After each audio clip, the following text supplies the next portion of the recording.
you have a creative mind. Okay, so go ahead. let's say out of 100 people that get in there, okay,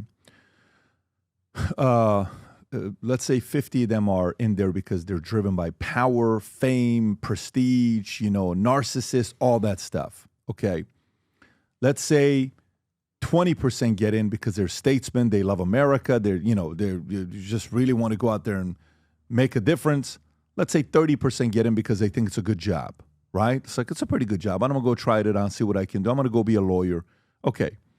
The 50% are the ones that found a place where they can use their evil tendencies and I understand what you're saying. Yeah. I understand what you're saying. But once the 20% gets in, yep. the 20% are the ones that are getting in that I'm a statesman. I love America.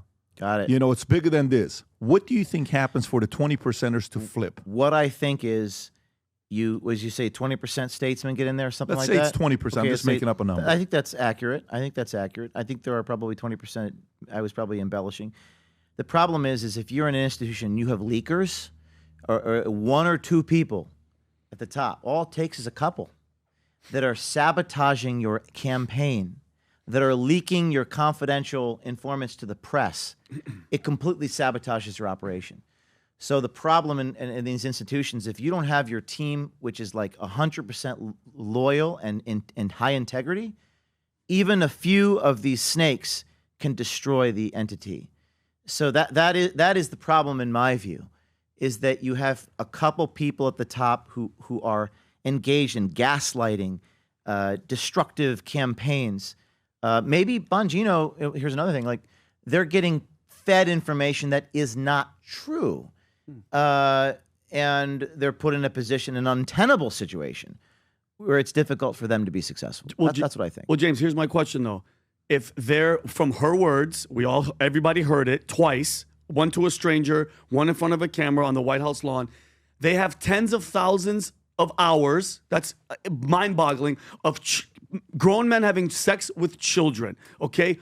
Who has the power, James, to not let them expose those people right now? Because those people are still walking around pedophiles, sexual assault pedophiles that belong in prison. And to me, I believe they deserve to die.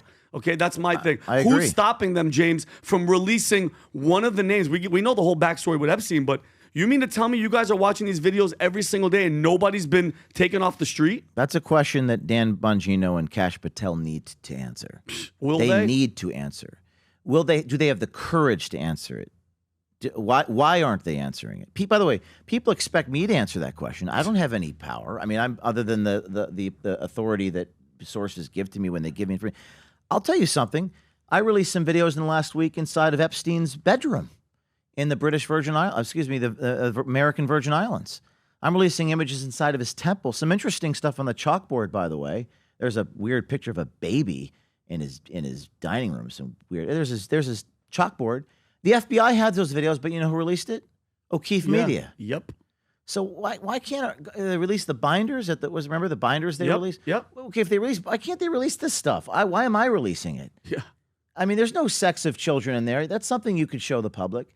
That's Epstein's writing by the way, on the chalkboard. Some mysterious and cryptic messages there.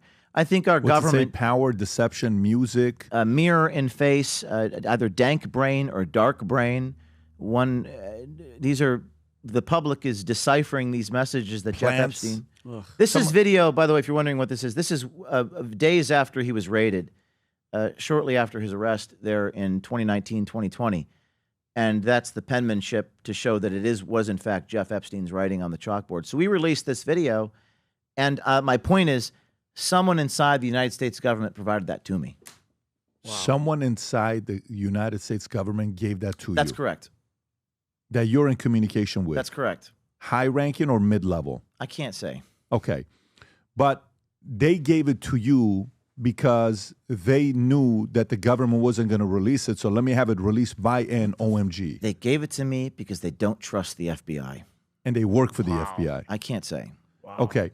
And some of the stuff that I saw, the statues, the angel statue, right? The girl in the bathroom sitting there, That's a strange statue. It's like Eyes Wide Shut, like sort of stuff there with the weird angel. There's a woman doing something to her private parts there. It's a freaking demonic house, bro. There is a book regarding Satan in the bookshelf. We got some books there. So yeah, this was provided to me. You're looking at the library, the bedroom of Jeffrey Epstein, and the Little St. James, the Epstein Island. This is inside of his library. No one's ever seen this before. Some people attacking me for publishing this. Oh, we want the names, James. We don't care about his library. But there it is, Satanic Verses and some other books there. Satanic Verses by Salman Rushdie. Salman Rushdie, right. That's different. But people were attacking me because they want the names, and my philosophy is that if I continue to publish all these things, sources will continue to come out. Hello, everyone. I'm James O'Keefe. Been doing this journalism thing for about 20 years. Truth, justice, exposing corruption, everything that comes along with it. If you want to connect with me, talk to me about any of this, you can connect with me through Minect. You can see the QR code below. Look forward to hearing from you. If you enjoyed this video, you want to watch more videos like this, click here. And if you want to watch the entire podcast, click here.